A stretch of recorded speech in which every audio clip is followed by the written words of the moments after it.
Warahmatullahi wabarakatuh. Waalaikumsalam warahmatullahi wabarakatuh. Dia semangat sikit baru ceria kan. Dia nak pergi ibadah ni kena seronok, kena semangat. Dia tak boleh sayu-sayu, tak ada. Dia kena semangat. Di situ baru kita akan dapat kesungguhan, kita dapat kekuatan untuk kita buat ibadah insya-Allah. Baik, alhamdulillah bil alamin. Alhamdulillahilladzi arsala rasulahu bil huda wa dinil haqq liyuzhirahu 'ala ad-din kullih. Asyhadu an la ilaha illallah wahdahu la syarika lah wa asyhadu anna Muhammadan 'abduhu wa rasuluh. Qala rabbi shrah li sadri wa yassir li amri wahlul 'uqdatam min lisani yafqahu qawli.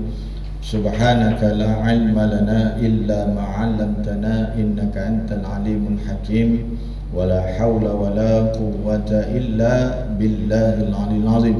Allahumma anta rabbi la ilaha illa anta khalaqtani wa ana 'abduka wa ana 'ala ahdika wa wa'dika mastata'tu. A'udzu bika min syarri ma sana'tu. Abu'u laka bi ni'matika 'alayya wa abu'u bi dhanbi faghfir li fa innahu la yaghfiru dhunuba illa anta. Rabbana ighfir lana dhunubana wa israfana fi amrina wa tsabbit aqdamana wansurna 'alal qaumil kafirin. Allahumma shalli 'ala sayyidina Muhammad wa 'ala ali sayyidina Muhammad kama shallaita 'ala sayyidina Ibrahim wa 'ala ali sayyidina Ibrahim wa barik 'ala sayyidina Muhammad wa 'ala ali sayyidina Muhammad kama barakta 'ala sayyidina Ibrahim wa ala ali sayyidina Ibrahim fil alamin innaka Hamidum Majid. Amma ba'd. Jadi yang saya muliakan pada tetamu Allah SWT sekalian, alhamdulillah, bersyukur kerana Allah SWT pada pagi ini kita dipertemukan sebagaimana yang kita jadualkan, iaitu dalam sesi taklimat perkongsian berkenaan ibadah umrah yang insya-Allah kita akan berlepas pada 14 hari bulan, yakni hari Rabu depan, lebih kurang jam 1.40 petang. InsyaAllah moga-moga Allah permudahkan urusan perjalanan kita untuk pergi menunaikan umrah, pergi dan balik insyaAllah.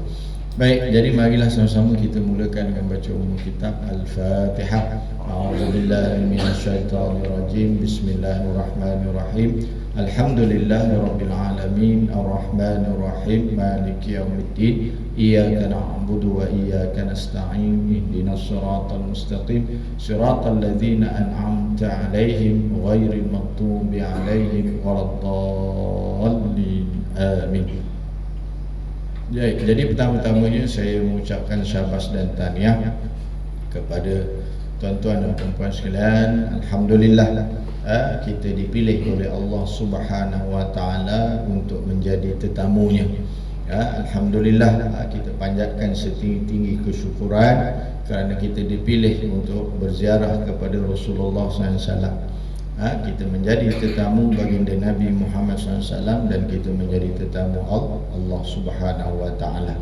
Ini adalah satu rezeki ataupun rahmat daripada Allah taala, sebab bukan semua orang dipilih. Bukan semua orang dipilih.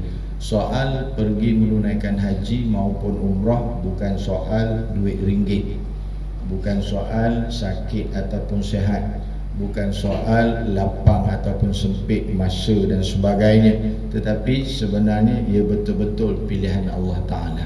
Sesiapa yang dipilih oleh Allah Ta'ala, maka sudah pasti dia akan dapat menjadi tetamunya, walaupun dia tidak ada kemampuan kewangan, walaupun dia dalam keadaan tak sihat, walaupun dia dalam keadaan kesempitan masa, segala-galanya diketepikan bila mana Allah dah pilih.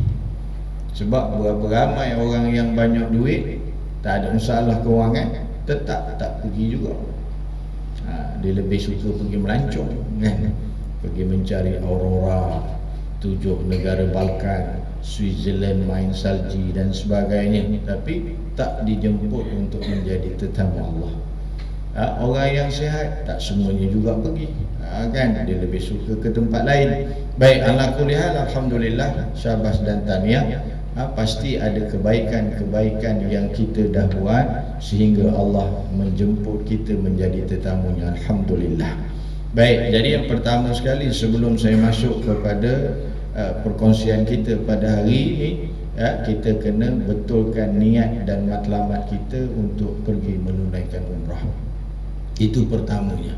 Apa tujuan kita pergi? Apa niat dan matlamat kita? Ni syabas dan tahniah pada adik-adik muda-muda dah dapat pergi. Alhamdulillah. Saya pergi kali pertama dulu dah berumur dah. Masa tu kalau tak silap saya 40 jugalah, lebih kurang 40 30 lebih lah. Kan nak pergi jual kereta.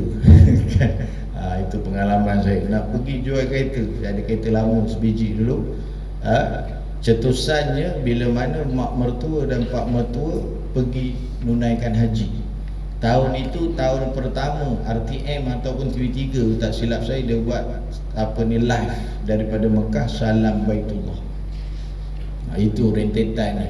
Jadi tiap-tiap malam duduklah depan TV tengok kokok keluar pak mentua kan dalam TV. Tengok. Jadi tiap-tiap malam tengok. Lantaran setiap malam kita tengok ni, tiba-tiba dia wujud satu keinginan yang sangat membuat-buat. Naknya pergi, ya Allah. Naknya pergi ke sana. Tapi duit tak ada. Simpanan pun tak ada. Jadi akhirnya kebetulan kesan daripada satu kuliah Al-Fadhil Ustaz, ada seorang ustaz tu dia berkuliah, dia kata kita ni dah kira membazir kalau kita hanya berdua suami isteri, tapi kereta kita ada 3. Dia kata begitu. Kebetulan masa tu saya bawa keluar kereta baru lah masa ulang alik kerja Johor tu. Jadi ada 3 kereta. Jadi tengok kena terus batang hidup kita kan. Kita berdua je suami isteri. Isteri guna satu, kita guna satu. Ada satu lagi kita tak pakai, buat pakai hujung minggu contohnya. Jadi dia kata dah kira membazir. Maka sebab itu tiba-tiba timbul niat, aku jual lah. Ada orang beli, aku pergi umrah. Terus iklan dekat MP, serta-merta orang telefon tanya daripada Melaka, ada lagi tak? Ada. Esok nak datang tengok. Esok dia datang tengok, terus dia letak deposit. Dia datang kalau tak silap saya hari Selasa, hari Jumaat settle semua, terus gitu korama. Alhamdulillah. Dapatlah 14,000 masa tu. Kereta lama. Jadi 14,000 lepas lagi umrah dulu kan, suami isteri. Masa tu kita cari package paling murah lah. Sebab duit tak apa ada kan. Lepas tu semangat nak daftar, nak buat pasport, tak lepas pula dah blacklist, tak bayar PTPTN. Masa tu kalau tak bayar semua, ada baki yang tertunggak tu. Jadi pergi cek kat PTPTN, dia kata kena bayar sekian. Habis bayar ke PTPTN lebih kurang dalam 6,000 ke 7,000 gitulah. Jadi dah tak lepas nak pergi berdua. Kan cadang tadi nak pergi berdua, tak lepas lah. Dah separuh habis itu lah. Dan dalam rumah kata tak kira nak pergi juga. Kata nak pergi guna gaya. Akhirnya dia kata ini sebagai orang kata apa, ibrah kita lah. Kan akhirnya dia pun tunjukkan teh dia. Bang, nak gadai ni boleh? Ikut awak lah, awak tu kawan kan. Dia pergi tanya kedai mak, dapatlah 7,000. Lepaslah pergi umrah. Itulah kisahnya tuan-tuan. Jadi balik daripada itulah maka tercetusnya saya menjadi petugas menguruskan jemaah umrah. Kerana apa? Sebab pengalaman saya yang pertama memang kita cari package yang paling murah. Sebab duit tak ada. Saya paling murah. Jadi cari dapatlah package yang paling murah masa tu. Kata silap saya 5,000 lebih gitulah, 1,500 gitu kan. Sekarang tak dapat lah kan. Jadi jangan soalkan hotel dekat ke jauh, kita jangan soal, yang penting kita sampai. Jadi bila sampai tu memang ya sungguh hotel bapak jauh. Tapi masa tu tak rasa jauh. Sebab kita pertama kali pergi, mana kita tahu. Kita ingat semua orang sama je hotel gaya kita. Kan tak rasa langsung jauh. Padahal rasa ada dekat 2 km kan, lebih hotel ni jauh ke belakang sana, tapi tak rasa jauh. Cuma yang menjadi sedikit orang kata galat, bila mana kita turun nak buat umrah sampai di Mataf tu, tak dan mula pun separuh pusingan tawaf, mutawif dah hilang. Hilang dah mutawif yang bimbing kita ni. Silakan kak naik. Jadi hilang dah mutawif ni. Jadi sudahlah kita pun kan. nak buat benda ni. Nasib baiklah adalah kita belajar sikit-sikit lebih kurang, lepaslah kita buat untuk diri kita. Tetapi ibu-ibu makcik-makcik, pakcik-pakcik hal lain guna situ. Kan? Itulah daripada situlah kesannya timbul inisiatif bagaimana nak bantu jemaah ni sebaik mungkin supaya mereka sempurna tunaikan umrah. Supaya orang kata sah ibadah mereka. Itu yang lebih utama sebenarnya. Tanggungjawab mutawif ni bukan sekadar dia boleh pergi dapat ke sana. Tak, tanggungjawab sebenarnya nak memastikan setiap jemaah yang dibawa ni umrah dia sah. Itu yang penting. Bukan sekadar nari seronok, aku dapat pergi. Tak, tanggungjawab dia besar. Yang paling utama nak memastikan jemaah ni ibadah dia sah. Itu yang utama. Dan tanggungjawab ni tanggungjawab semua, bukan tanggungjawab mutawif sahaja. Sebab mutawif hanya membimbing, membantu jemaah untuk melaksanakan ibadah dia sebaik mungkin. Tapi jemaah tu sendiri dia kena ada rasa tanggungjawab dan inisiatif dia sendiri untuk memastikan ibadah dia sah. Jadi kena ingat yang tu. Baik, jadi lepas pada itulah balik cari jalan guna raya. Setahun juga lepas balik tu barulah dapat peluang menjadi petugas umrah ni, mutawif. Masa tu dengan syarikat Rabtah. Masa tu yang memperkenalkannya Haji Hassan. Masa tu Teruljaya ni Haji Hassan lah. Kan saya pun tumpang berkat dia lah, dapat jadi mutawif ni dia lah masa tu yang memperkenalkannya. Sampailah sekarang. Cuma ni dah berubah syarikat, tapi pengurusannya, groundnya yang bertugas di Mekah Madinah tu adalah kawan-kawan yang sama. Sebab dia yang penting bagi syarikat umrah ni adalah ground ataupun pekerja utama kita di Mekah yang menguruskan hotel, menguruskan transport, makanan dan sebagainya. Mereka tu yang penting. Kalau di sana itu orang ni memang hakka, selamatlah kita. Kalau di sana tu orang yang tak berapa mahir selok belok Mekah Madinah, itu yang hotel bertukar berpindah ganda tu.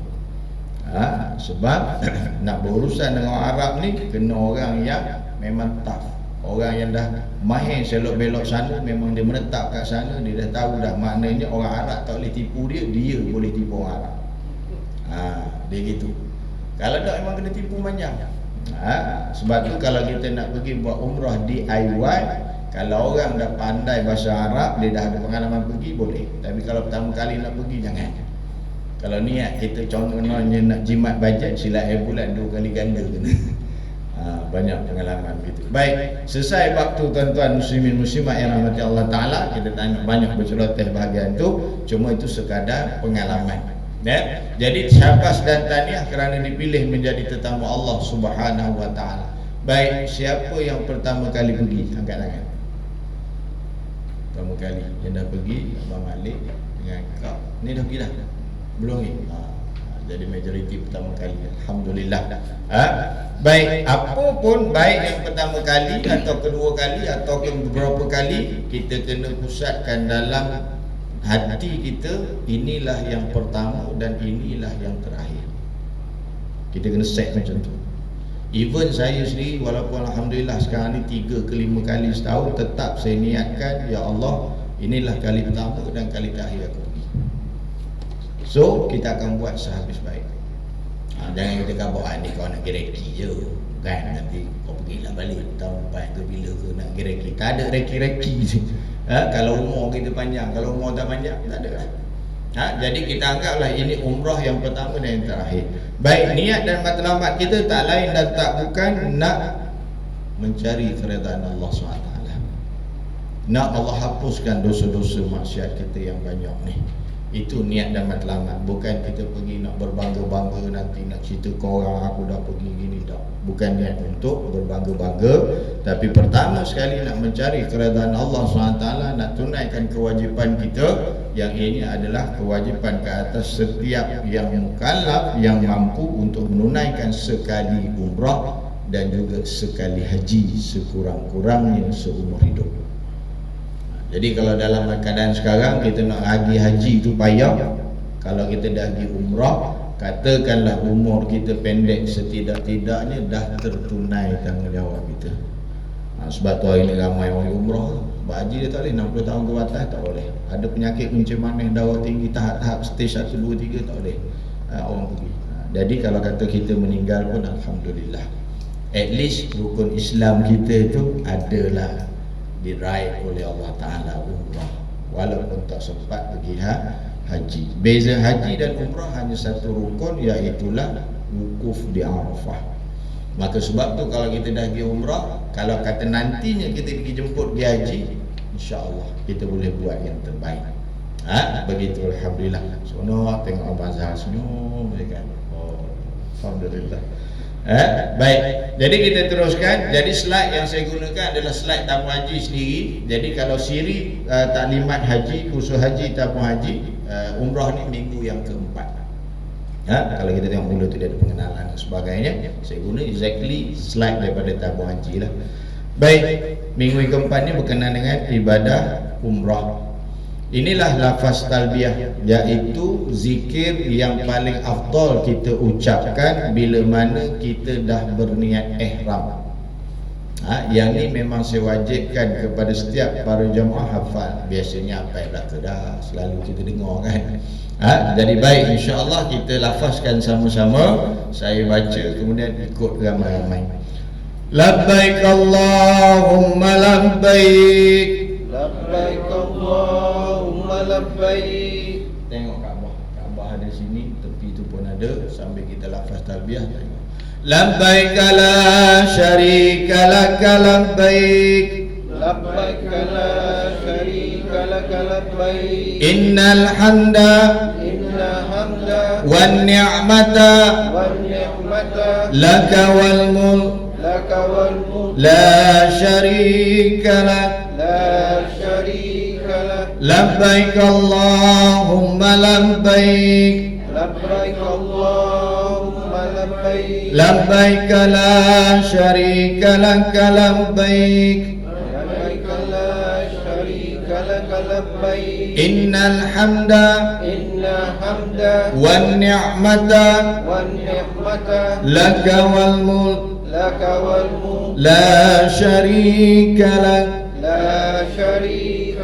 Labbaik Allahumma labbaik. Labbaik Allahumma labbaik. Labbaik la syarika lak labbaik. Labbaik la syarika lak labbaik. Innal hamda wan ni'mata laka wal mulk la syarika lak. Baik, ini lafaz talbiyah, zikir yang paling afdal kita lantunkan setelah kita berniat ihram sehinggalah kita tawaf. Jadi lepas niat ihram, kalau kita nanti kita turun ke Madinah dulu, baru kita pergi ke Mekah. Selepas saja kita berniat ihram di Bir Ali, maka kita akan sepanjang masa bertalbiyah. Sama-sama nak tabas. Mula tu yang ramai-ramai lah. Lepas pada itu masing-masing lah 8 jam weh. Kalau saya bertalbiyah ikut ramai-ramai sampai Mekah habis waktu tu kan. Jadi kita selang-seli lah. Ada pengisian, tazkirah. Sebab tu dalam bas pun nanti saya akan buat ulang kaji tentang umrah kita. Jadi sebab tu tak bimbang kalau umrah dengan saya. Kalau kata tak sempat sekalipun ikuti mana-mana kursus umrah, nanti di Madinah saya akan briefing balik. Tak ada masalah. Sebab tu saya ada jemaah pada Kelantan, pada Johor, mana-mana tak ni. Saya kata tak apa, nanti kita jumpa di Madinah, kita akan brief. Bahkan sehari sebelum tu pun ada ruang masa kita buat lagi taklimat. Dalam bas pun kita buat taklimat. Sampai kita nak buat umrah pun nanti kita berdiri depan Kaabah pun akan ulang lagi benda-benda yang sama bagi memastikan umrah kita ni sempurna. Begitu, alhamdulillah. Jadi yang ni boleh hafal. Kemudian pendetailannya saya akan detailkan masa di sana nanti. Atas bas tu saya akan buat pendetailan tentang lafaz talbiyah. Sebab kalau kita nak buat hari ni, pagi ni, nampak gaya ni habis hak ni je lah. Tak boleh dah pergi hak lain. Jadi insya-Allah nanti kita akan detailkan di sana. InsyaAllah trip bersama dengan saya sentiasa kita akan adakan pengisian, tazkirah, nasihat, majlis ilmu dan sebagainya. Kita tak akan sia-sia ruang waktu yang ada. Baik. Umrah, pengertian umrah ialah mengunjungi Baitullahil Haram pada bila-bila masa untuk mengerjakan ibadah tertentu menurut syarat-syaratnya. Maknanya umrah ni boleh kita buat sepanjang tahun. Cumanya pada musim haji dia tak bagi lah. Sebab itu terhad kepada jemaah haji. Tapi maknanya dia tak terikat dengan waktu-waktu khusus. Bila masa nak pergi. Bulan Ramadan, bulan Zulhijjah, bulan Muharram ke apa ke tu, pergilah. Tapi haji hanya khusus kepada bulan Zulhijjah. Sebab apa? Sebab kemuncak haji adalah wukuf di Arafah pada 10 Zulhijjah. Waktu lain tak boleh. Sebab tu kalau nak buat badan haji, satu haji seorang. Sebab seorang tu je boleh wukuf pada satu masa. Baik. Jadi dalil umrah ni wa'atimul hajja wal umrata lillah. Tunaikanlah haji dan umrah kerana Allah Ta'ala. Jadi ulama menyatakan bahawa cukup sekali. Wajib ke atas kita. Sekali umrah dan juga sekali haji.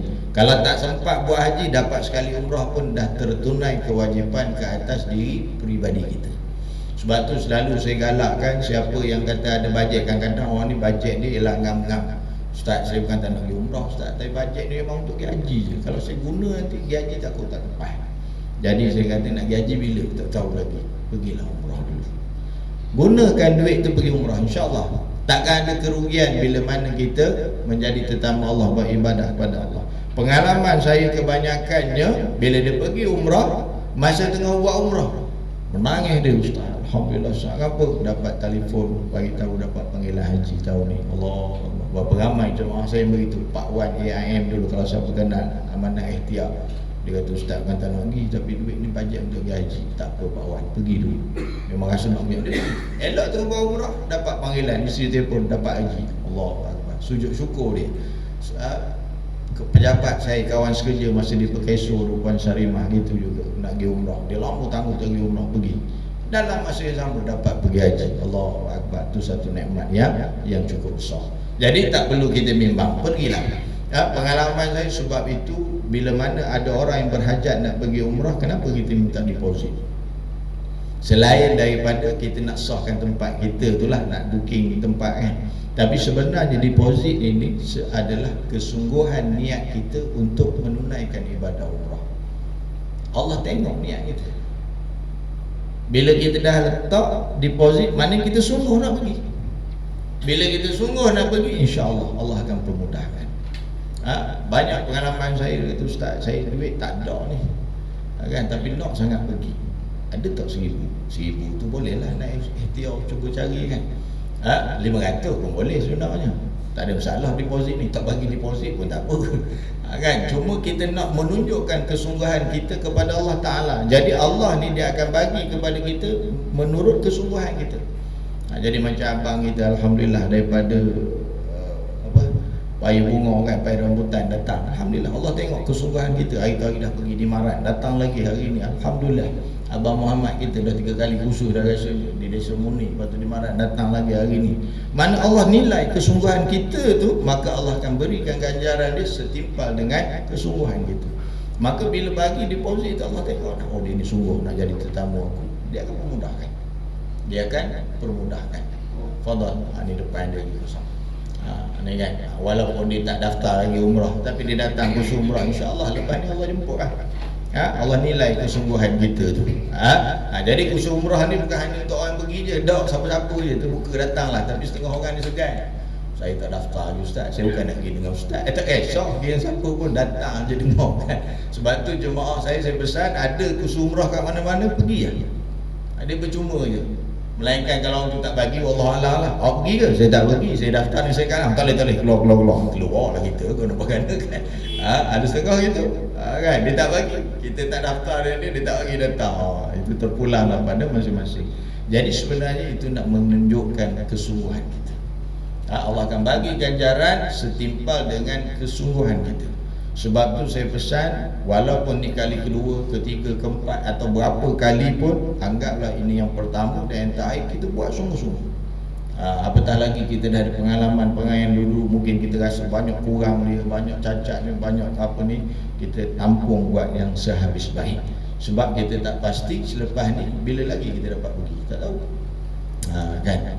Baik, Alhamdulillah. Jadi pengalamannya bila kita dah bagi deposit tu, insya-Allah Allah akan memudahkan. Macam ada beberapa orang kawan tak ada duit ustaz, tapi tak apa, boleh tak bagi deposit? Boleh. Elok dia bagi deposit, selang tak apa lama projek ni masuk, duit ni datang, cukup je, berlebih-lebih pula. Ada noka tu, buah tengah tak ada ustaz, saya nak bagi tapi buah tengah tak ada ni, tak apalah bang. Abang sungguh nak bagi, sungguh kata bagi, letak deposit, tiba-tiba buah bulan bertantan dapat, sebelum ni tak ada. Itu Assalamualaikum, tahan bang, depan dia kosong. Ni kawan lain waris. Orang marah, duduk kursi dia di belakang. Boleh buka, ambil kursi hitam belakang tak? Tu standby lah tu. Alhamdulillah. Bangki bila bang? 3 hari bulan. 3 hari bulan 10. Ni waris pangkat pupu lah. Ya pun pangkat dia terbelah rumah kan. 3 hari bulan, tapi bukan pergi saya lah. Jadi tak ada masalah, kita khusus kita terbuka. Datang setengah orang dia tak mau. Kawan kaki dia tak ada masalah. Baik, ini kali kedua. Kali berapa dah? Kali berapa dah? Itu demaran sekali. Kali dah. Mana banyak kali lagi khusus kan. Mana Allah akan beri setimpal dengan kesungguhan kita, insya-Allah umrah makbulah. Jadi begitu, jadi Allah akan permudahkan. Jadi ini kewajipan ke atas kita, kita kena tunaikan sekali umrah dan juga sekali haji dalam seumur hidup kita. Jadi insya-Allah minta Allah permudahkan. Di umrah ni doa lah Allah Taala supaya jemput haji pula. Walaupun benda tu kita rasa macam mustahil, tapi bagi Allah Taala tak ada yang mustahil. Kalau Allah kata jadi, kun fayakun. Ada jemaah saya, kawan saya baru ni tuan-tuan, daripada Jengka. Dia buat umrah bulan Syawal. Dah hujung-hujung bulan Syawal. Sebab umrah ni, visa umrah dia akan tutup bila habis di bulan Syawal. Sebab dia akan stop untuk haji.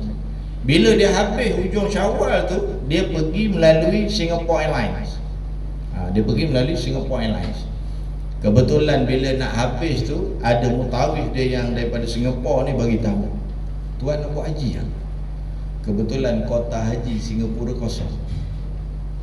Dia kata nak lah, boleh bayar $12,000 mana Singapore lah. Dia orang ada duit, boleh dapat dia buat haji baru-baru ni melalui visa Singapura. Ni rezeki Allah nak jemput.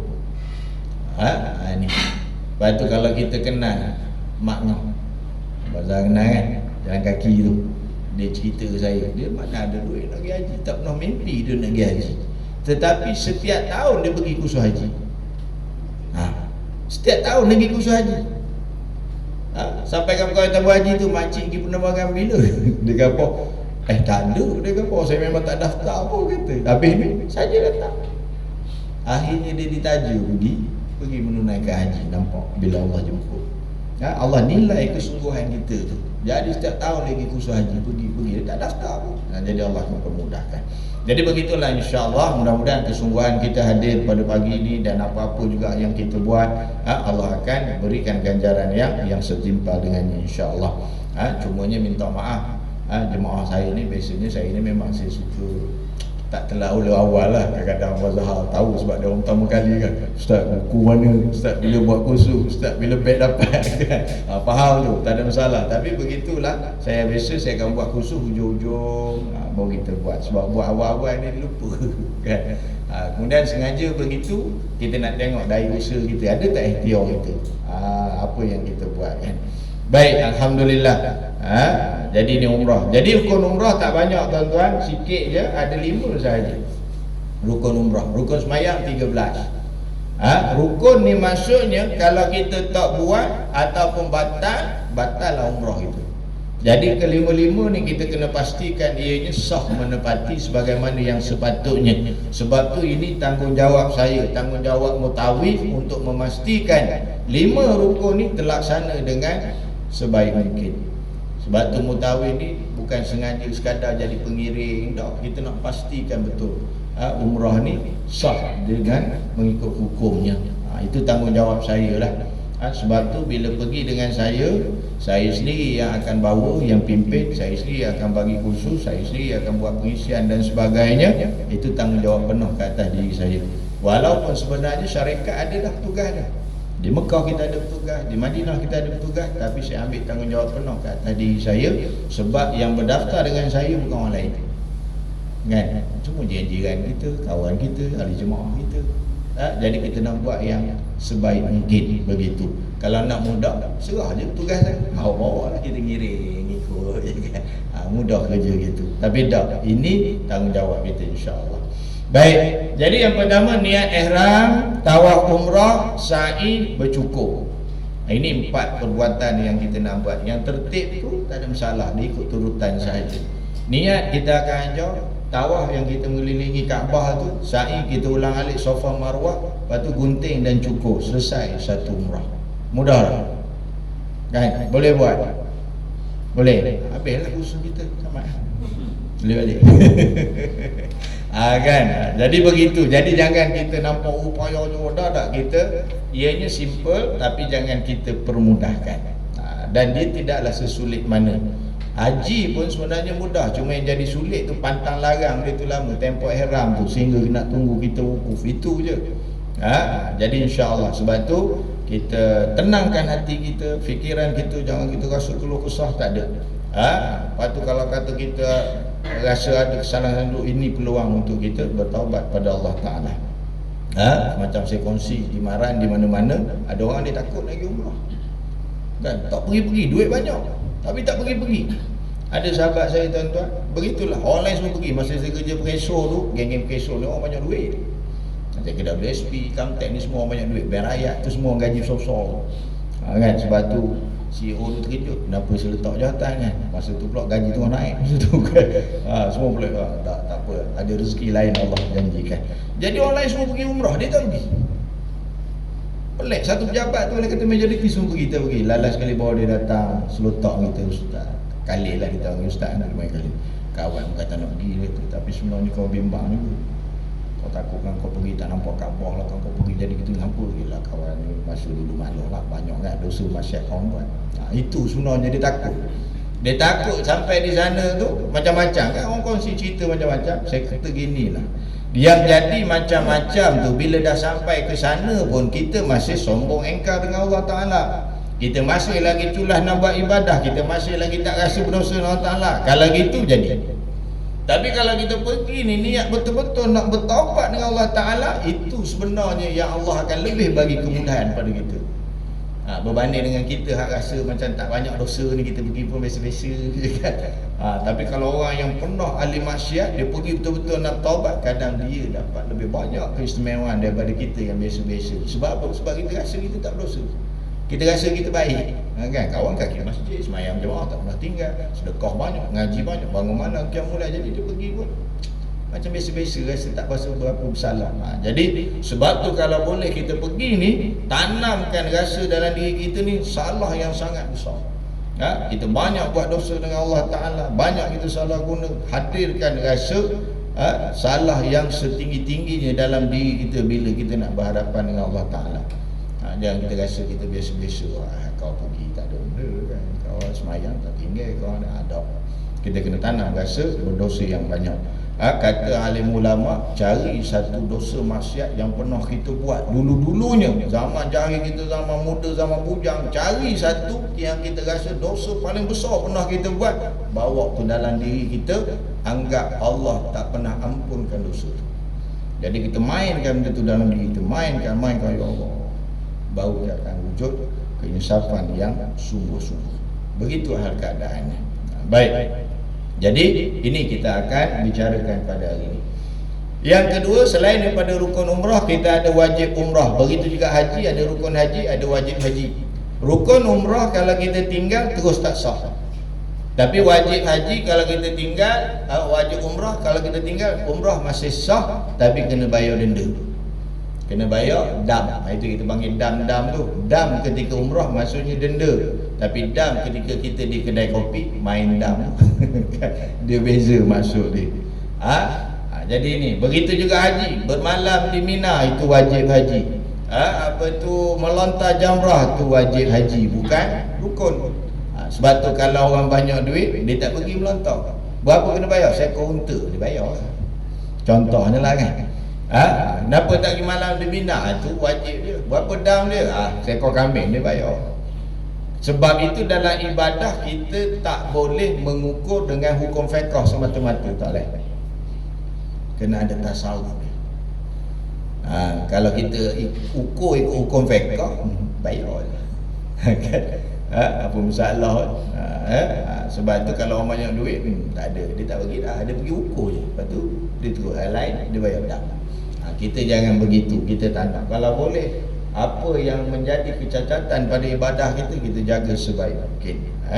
Saya baru ni ada seorang jemaah datang di kalangan kita, Ustaz nak pergi bila 14 bulan. Saya nak kirim boleh? Kirim apa? Nak kirim dam. Saya masa buat umrah dulu, saya galat sangat ada benda yang saya terlanggar gitu, tapi tak perasan masa tu. Mutawif pun tak bagi tahu sangat apa dia, bila dah balik tu dikirim untuk buat dam. Salah tuan-tuan. Sebab tu kita jaga sama-sama, pastikan umrah kita yang terbaik.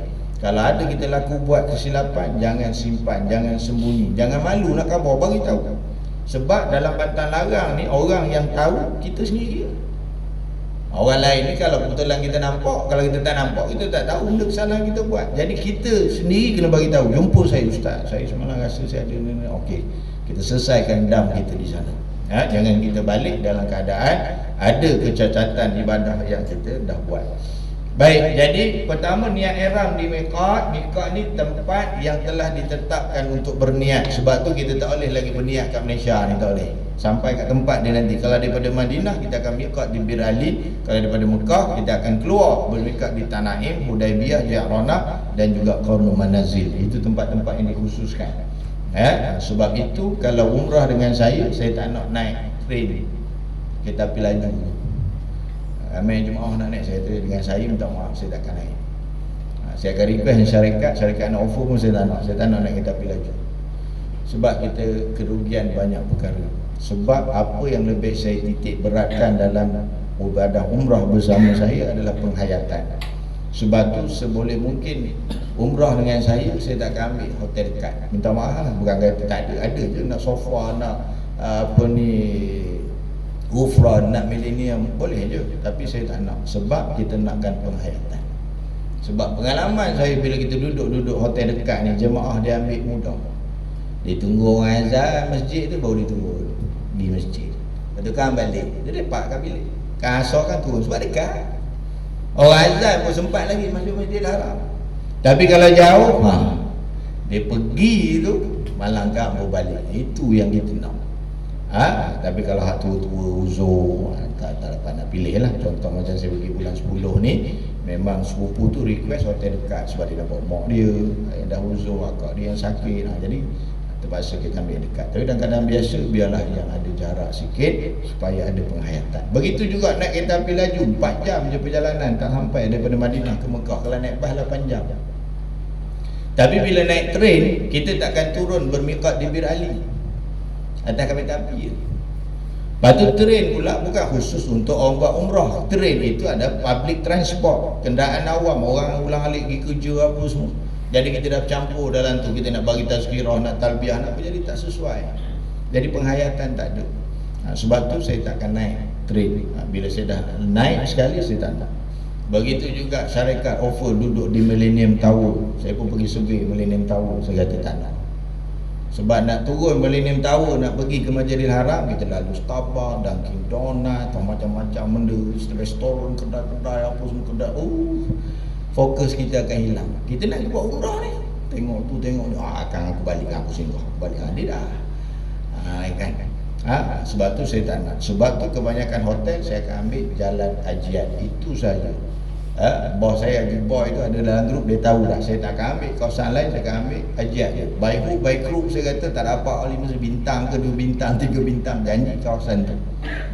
Sebab dia terhindar sedikit daripada hiruk pikuk, apa orang jual beli apa ni kurang. Jadi kita jalan tu straight je, labbaik Allahumma labbaik, masuk pintu Masjidil Haram terus boleh buat umrah. Lepas tu balik kan adalah kedai aiskrim sebuah. Okey lah, kita singgah makan aiskrim, tak apa lah tu. Jadi aiskrim kat sana jangan pelik. Pukul 2-3 pagi makan aiskrim. Sini 3 pagi makan aiskrim, buat terbiak kan. Sana pukul 3 pagi makan aiskrim. Balik je kita umrah tu, singgah. saya belanja makan aiskrim. Bukan kan? Sekali makan memang nak lagi. Kan? Baik, alhamdulillah. Selesai. Itu carta aliran dia. Kita tengok rukun umrah ada 5, wajib umrah ada 2. Ini yang kita nak kena jaga ni. Lepas ni kita akan detailkan satu persatu. Jadi meninggalkan pantang larang semasa ihram ni ada 13 pantang larang. Itu masing-masing kena ambil berat. Sama-sama kita jaga sesama kita. Okey, baik. Terusnya memakai pakaian ihram, baik lelaki kain ihram dah tahu semua 2 line, perempuan kain telekung dia lah. Jadi yang lelaki kita dah bagi kain ihram sepasang, cukup sepasang tu. Kalau nak tambah pun nanti beli di Mekah. Kalau contohnya terkotor ke tak sempat nak basuh ke apa ke, baru beli di sana. Murah je, lebih kurang dalam 40 riyal lebih kurang. Kain ihram. Tapi biasanya sepasang itu kalau kita buat 3 kali umrah cukup. Cuma nak kena jagalah, masuk toilet ke apa, kita kena pastikan betul dia tidak terkena najis dan sebagainya. Tapi setakat ni cukup. Sebab kain ihram tu tebal. Kalau kita bawa 2 daripada sini penuh dah beg. Nak isi baju lain tak boleh. Jadi di sana. Baik wanita kain telekung, sebaik-baiknya berwarna putih. Banyakkan bawa pakaian warna putih bila di sana. Tapi kalau tak ada, tak jadi hal lah, bawa lah. Tapi kalau ada banyak putih, bawakan banyak warna putih. Baik, ni pakaian ihram secara itibak. Itibak maksudnya buka bahu sebelah kanan. Ketika tawaf sahaja. Lepas tawaf kita tutup balik. Nak semayang semua kita tutup. Jangan semayang pun masih membuka bahu kanan. Jadi secara ijma' hukumnya makruh kalau kita buka.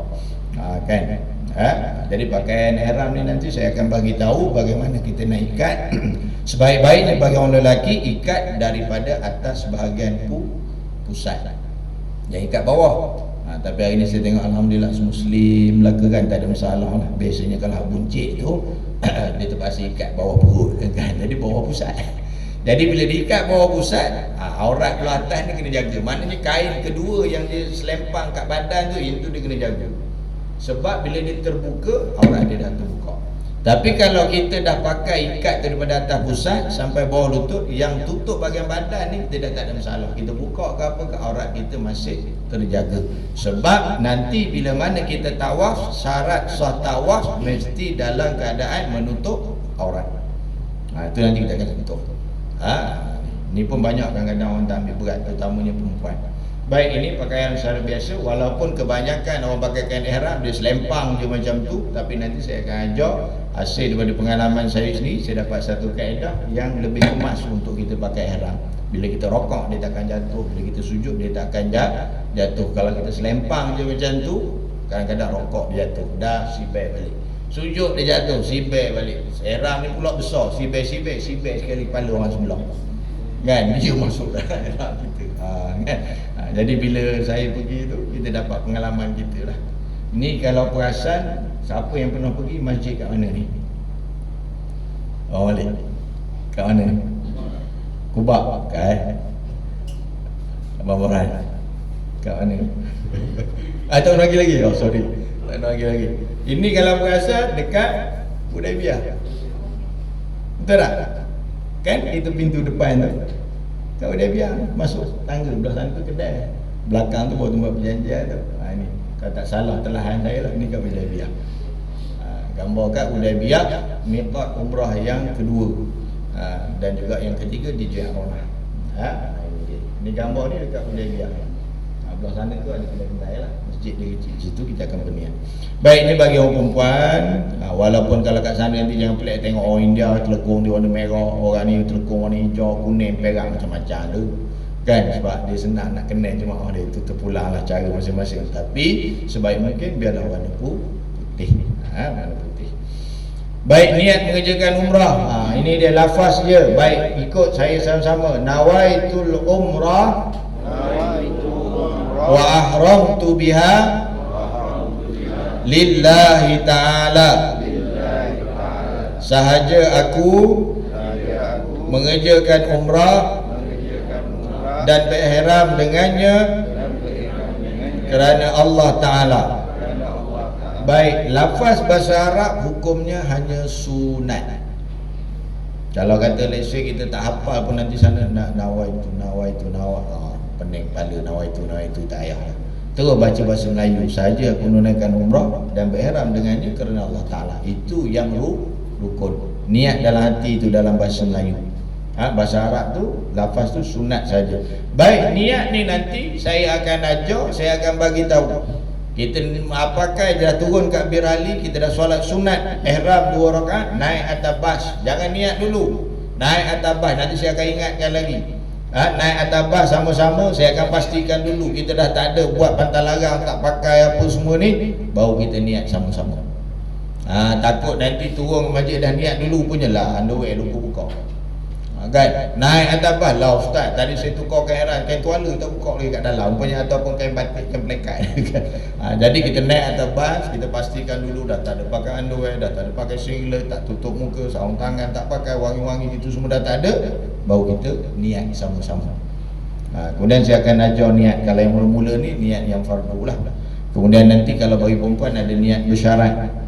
Contohnya bila dia buat kiraan, mungkin hari kita bergerak ke Mekah tu, di jangka-jangka mungkin period dia akan sampai, ataupun dia ni ada masyarakat kesihatan yang menyebabkan nanti terganggu ibadah dia kena buat niat bersyarat. Saja aku menunaikan umrah biarlah aku dengannya, sekiranya aku didatangi keuzuran tu apa, period contohnya, keuzuran tu apa, sawan contohnya, keuzuran tu apa, penyakit-penyakit yang memang sedia ada dalam diri dia, maka halal lah aku. Maksudnya bila dia dah niat, tiba-tiba dalam perjalanan tengah tawaf ke apa, tiba-tiba datang period, maka automatically keuzuran itu menjadi tahallul bagi dia. Jadi dia terlepas daripada pantang larang. Kalau dia tak niat bersyarat, tiba-tiba dia period, dia tetap dalam pantang larang ihram sehinggalah dia bersih daripada period, dia kena pergi niat balik dekat miqat, kena sambung balik umrah. Dia tak perlu pergi niat, dia sambung balik umrah dia tadi. Itu masalah. Sebab tu kena niat bersyarat. Begitu juga contoh mungkin orang yang ada penyakit sawan, tiba-tiba katalah dia terlupa bawa ubat. Orang sawan ni kena makan ubat, tak makan ubat dia mari je. Jadi dia bimbang, takut datang sawan itu dia pun boleh niat bersyarat. Bila datang sawan automatik tahallul dia. Begitu. Kemudian nanti ada niat untuk arwah yang meninggal dunia, yang tak pernah buat umrah dan haji, kita boleh buat umrah bagi pihak nama dia. Itu kita akan ajar. Kemudian kita nak hadiahkan pahala umrah pada sesiapa saja, boleh. Itu nanti juga kita akan ajar. Contoh macam saya, isteri saya tak pergi, setiap kali saya pergi buat umrah, saya akan hadiahkan pahala umrah untuk dia. Mak saya masih ada, saya akan hadiahkan pahala umrah untuk mak saya. Sebab tu bila ada peluang buat umrah, buatlah sebanyak mungkin. Sebelum ni ada orang tikai kan, sebelum ni kalau umrah saya 7 kali saya buat. Apa ustaz, perlu ke buat sampai 7 kali? Pada saya perlu, saya kata. Sebab di sana yang dituntut pada kita buat sebanyak-banyaknya tawaf, sama ada tawaf sunat maupun tawaf umrah. Sebab ada mentaliti sebagian pada kita, kita buat sekali dah, sebab hak pertama tu hak rukun dia kata, hak lain tu sunat. Selebihnya duduk itikaf dalam masjid, tengok kampung ngaji Quran, nak itikaf kat sini boleh kan? Tapi di sana yang dituntut perbanyakkan tawaf. Jadi ada masa tawaf, nanti tawaf sunat, tak tawaf umrah, tawaf sunat 70 yang dah selesai. Sebab tawaf itu pengganti kepada solat tahiyatul masjid. Baik, ini lafaznya kita akan ajar nanti di tempat yang khusus. Daripada Madinah di Bir Ali, daripada Mekah nanti kita akan singgah di Hudaibiyah, singgah di Ji'ranah. Kalau kita pergi ke Taif, balik pada Taif, siapa yang nak buat umrah, kita akan berniat di Qarnul Manazil. Biasa jemaah Malaysia yang turun ke Jeddah, dia akan niat atas kapal terbang di ruang udara Qarnul Manazil. Tapi kita kalau pergi ke Taif, kita berpeluang solat di Masjid Qarnul Manazil, tempat Rasulullah SAW berniat, dapat lagi pahala sunnah. Cuma untuk grup kita memang saya tak masukkan dalam harga package untuk ke Badar dan juga ke Taif. Jadi kos dia lebih kurang 150 riyal seorang bagi siapa yang nak pergilah. Sebab tu kita buat option, sebab ada setengah orang dia tak nak pergi, dia nak banyak duduk buat ibadah je. Bagi yang dah 2-3 kali pergi biasa begitu. Jadi tu option, siapa nak pergi kita akan bawa. Baik. Ini tempat-tempat berniat, jadi saya tak detailkan, ini kita akan bawa lah. Jadi kalau daripada Asia ni, Malaysia, Qarnul Manazil tu yang nombor 4. Kemudian kalau kita di Mekah, kita akan pergi di Ji'ranah, Tanaim dan juga Hudaibiyah. Shumaishi kita tak pergi lah, itu bukan daripada arah jauh daripada tempat kita nak berniat. Baik, seterusnya ini pantang larang dalam ihram yang kita nak kena jaga, ada 13 perkara. Jadi masing-masing kena ambil berat yang ni, masing-masing kena alert yang ni. Kita sama-sama kita kena jaga. Kalau kita nampak kawan kita ada terupat, kita kena tegur cepat-cepat. Sebab kalau kita dalam tempoh yang sekejap kita tegur lalu dia tanggalkan, dimaafkan, tak perlu bayar dam. Tetapi kalau kita ada rasa macam tak sedap hati lah ustaz, bayarlah dah. Supaya kita puas hati, tak adalah balik kita duk teringat-teringat terfikir, ya Allah ustaz kau galak nak bayar lah. Tapi kalau barang yang sekejap tu dimaafkan. Baik, yang pertama, memakai pakaian bersarung atau berjahit serta bercantum bagi lelaki tak boleh. Bila kita dah niat ihram, pakaian kita hanya 2 helai kain ihram. Underwear tak boleh pakai, singlet tak boleh pakai,